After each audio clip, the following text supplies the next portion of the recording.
ইউক্রেনকে অব্যাহত সমর্থন ও ইউরোপীয় ইউনিয়নভুক্ত দেশগুলোর নিরাপত্তা জোরদার করার উদ্দেশ্যে বৃহস্পতিবার ডেনমার্কের রাজধানী কোপেনহেগেনে অনুষ্ঠিত হয় ইউরোপীয় ইউনিয়নের একদিনের সম্মেলন। এতে অংশ নেন ইউক্রেনের প্রেসিডেন্ট ভলোদিমির জেলেনস্কি সহ ইইউ-এর ২৭ দেশের ৫০ জন নেতা।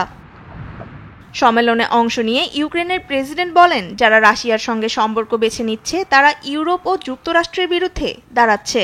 ইইউ-এর উদ্দেশ্যে ইউক্রেনের চলমান যুদ্ধে সমর্থন ও সহায়তা বাড়ানোর আহ্বান জানান তিনি।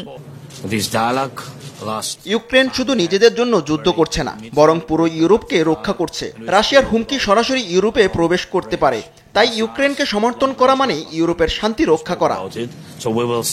সেই সঙ্গে ইউক্রেনের ইউরোপীয় ইউনিয়নের সদস্যপদ পাওয়ার বিষয়ে ইউরোপ তার প্রতিশ্রুতি রক্ষা করবে বলেও আশা ব্যক্ত করেন তিনি। এ সময় ডেনমার্কের প্রধানমন্ত্রী মেটে ফ্রেডরিকসন ইউক্রেনকে ইউরোপের প্রথম প্রতিরক্ষা লাইন হিসেবে উল্লেখ করেন।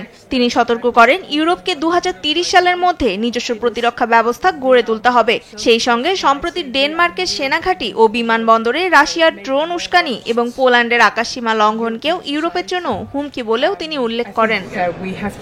এদিকে ইউরোপীয় ইউনিয়নে ইউক্রেনের সদস্যপদ নিয়ে এখনও জটিলতা কাটেনি।